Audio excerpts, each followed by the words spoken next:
Hey, what's up DIYers? Mike Borders with the Mike Borders channel. Thank you for watching. In the event that you're having trouble bleeding your brakes, you're not the only ones. We actually went through this just recently when we replaced calipers and we couldn't bleed the front brakes. We're going to show you what we actually had to do. Pretty weird, but it worked. Let's go outside and take a look. All right, DIYers outside at the vehicle. This is our Toyota Camry, and again, we were having trouble bleeding our front brakes. We just put brand new calipers on both the driver's side and passenger side. As you can see here, this one was locking up, so we thought, hey, let's do them both. And after we replaced them, unfortunately, we could not get fluid to either caliper. And we tried bleeding the system. However, no luck after about 25 to 30 minutes. If you're trying to bleed your brakes for that long, chances are something is wrong. So you may need to stop bleeding the brakes and figure out what's causing the system to not provide any fluid down to your caliper. And with that said, we are going to show you what we actually had to do to get brake fluid down to the driver's side caliper as well as the passenger caliper. We'll start with the driver's side, and what we did was we realized we were not going to get any fluid out the bleeder valve, and trust me when I say this, it was loosened all the way up. We even removed it all the way and nothing was coming out.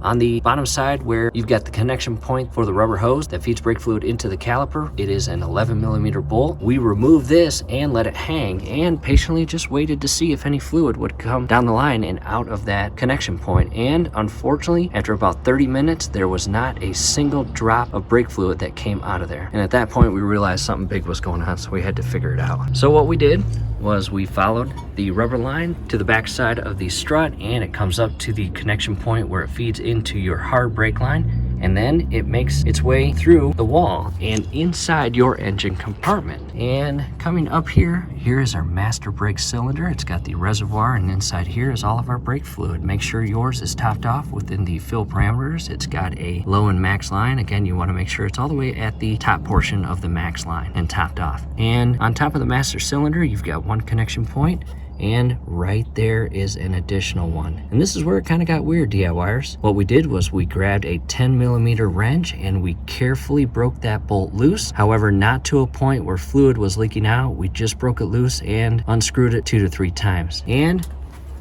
after doing that, we came back down below, and within about 10 seconds, brake fluid started dripping out of that rubber line. So we immediately screwed this connection point back in, secured it, and patiently waited about 2.5 to 3 minutes, and finally brake fluid started dripping out of our bleeder port. And we were excited about that because at this point, we've got brake fluid to our driver's side caliper. Coming over to the passenger side, we had to figure out how to get brake fluid down here. And same thing, follow the rubber line. It comes back behind the strut, up connection point for the hard line, and through the wall inside your engine compartment. And in our case, it's way down there. It makes a couple bends and turns. Here you can see several lines right down there. And it finally makes its way to my ABS pump module here. And you'll notice 4 brake lines connected on top and a couple on the side. And here is the line that feeds all the way to the passenger side caliper. And just out of curiosity, we thought, hey, why don't we break this loose, unscrew it 2 to 3 times without letting it leak? And sure enough,